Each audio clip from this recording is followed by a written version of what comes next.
Sadhguru, how can a person stay committed to someone in a relationship?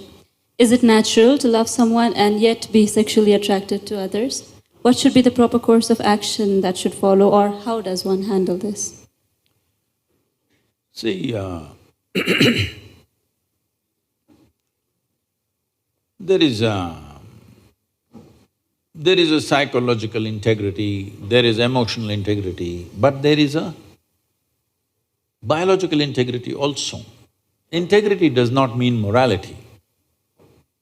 Integrity means you create a situation where it works best for you. So when we say integrity, suppose I say, there is a certain integrity to my body, this means it's strong and resistant to a whole lot of things, isn't it? It doesn't mean I'm morally stuck in something. So I'm talking about… I want you to understand the word integrity in that context. We're talking about integrity in terms of strength of this life. So if that is the thing, is it true? Do you remember how your great-great-great-great-great-grandmother 10 generations ago looked like? Do you remember? No. But her nose is sitting on your face. Yes or no? Body remembers, isn't it? Body remembers your forefathers 1,000,000 years ago. Yes or no? So what you're calling as my body is a heap of memory, isn't it so? Yes. Memory or no? See, now from Nepal you came to Shillong, you eat a lot of this Meghalaya food, your features won't change because your body remembers what is your genetics, no matter what. Or you start eating, let's say, cow's food or dog's food, your body will not get confused and become a dog or a cow because there is evolutionary memory in this. Do what you want, it never gets confused, isn't it? You start thinking I'm a dog and start barking like one, still the body won't change. Yes or no? Mentally you can, but body has such a deep-rooted memory. So this entire body, what you have, is essentially a certain integrity of memory. If that loses that memory integrity, then you will see it will become vulnerable to so many things. Now, the nature of the body is such that anything that you touch with a certain level of involvement will naturally absorb that memory. Not mentally, physically it'll absorb that memory. Traditionally in this culture, we call this Runa Anubandha. You heard of such a word? Runa Anubandha. What this means is physical memory that you gather. Why people… you will see this with people, let's say in their home, they will go and sit in one place. This will usually the older people you will see, they want to go and sit in the same place. They won't sit in another place. Have you noticed this? Even your dog, he comes, if he wants to sit here, he'll smell this, he'll smell that, he'll smell that, he'll smell that. And after much searching, he will settle down in that particular place. Next time you chase him somewhere, he comes, he goes and sits in the same place. Because there is memory.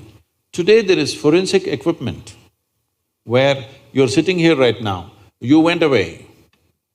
After 2, 3, 8 hours, if they come, not with a dog can easily do it. But with forensic equipment, we come here and just check this chair and we know it was you who was sitting here, not somebody else. So there is memory. Wherever you sit, stand, whatever you touch, there is memory and transaction happening all the time. Well, you come from Nepal, in India also it's very much there, in south is very strongly there, north maybe it's become weakened. People never give salt to another person. Do you know this? Here also? If somebody gives you salt, you say, please keep it there.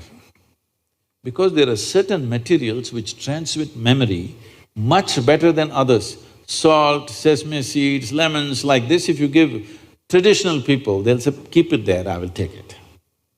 Because they don't want to develop Runanabandha with you. Now, in India, if you see older generation of people, if you try to shake their hands, they'll do like this, because they don't want to get Runanabandha with you. Because the idea is to keep the integrity of your body's memory in such a way that it doesn't become vulnerable to other things, that you become a very integrated life. If you want to nurture yourself to be a certain possibility, then you have to maintain the memory integrity. This is what Anubandha means. You keep your physical memory to the minimal. A sexual interaction is something where a huge amount of memory is taken from one to the other. So always, not in this society, everywhere else, forever people saw the advantage of keeping that memory to the minimal. If you make that memory very complex, you will see to be at ease will become very difficult after some time. There will be pleasure, but there will be no joy in your life. You can observe people, don't go by what I'm saying. You can observe people, they will have pleasure, they will giggle all the time, but you look at them, there is no joy in them, there's no ease. Because the ease will go away with excessive memory. This is not only with sexuality, there are many other things that you do like this.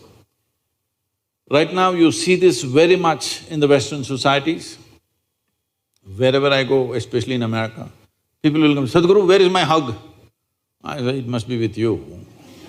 Why is it with me?" It is not like at a certain moment when you feel close to somebody, you hug them. It's like all the time you have to touch people.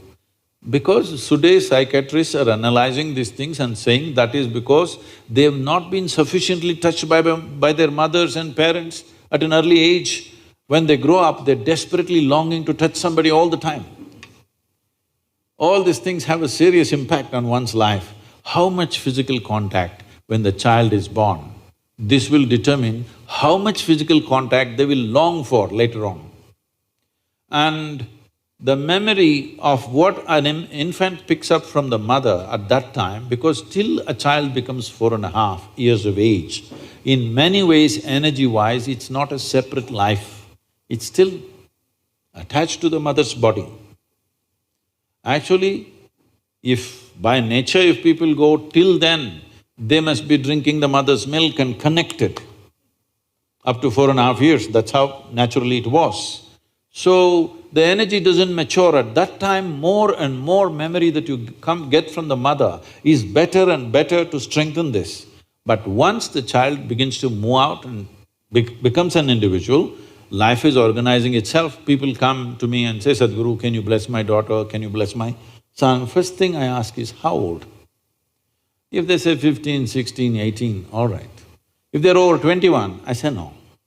Because me blessing you, blessing will not go to your child. You may still think emotionally that's my child, but as far as life is concerned, it's become fully separate. Generally, the course of life is considered to be approximately 84 years or 1008 cycles of the moon. The cycles of the moon and our body is very directly connected.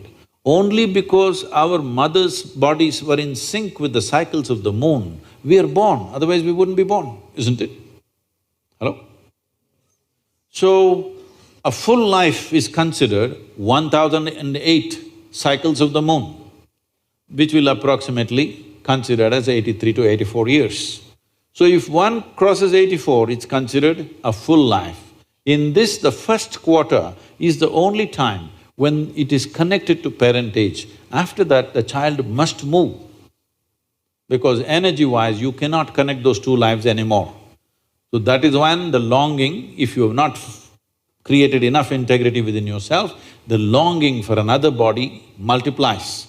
Even though the hormonal phase may be higher between 15 to 20, the longing to bind and bond with somebody increases after 21 years of age, because unknowingly you're like a satellite who fell off the main mother. You come off the motherboard.